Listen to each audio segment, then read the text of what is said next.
My name is Laurice Miller and I live in Mar-a-Lagos and Grand Prairie.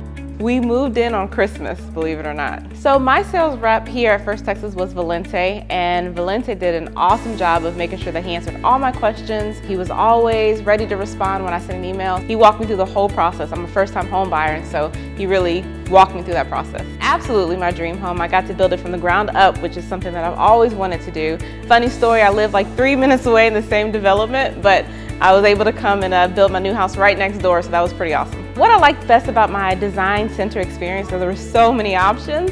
We got to choose all our floorings for our countertops, so I like all of the options they gave.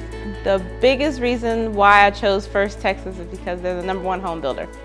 I love Mar-a-Lagos, I love the community, I love the people that live here. My neighbors are awesome, and it's just right off the highway.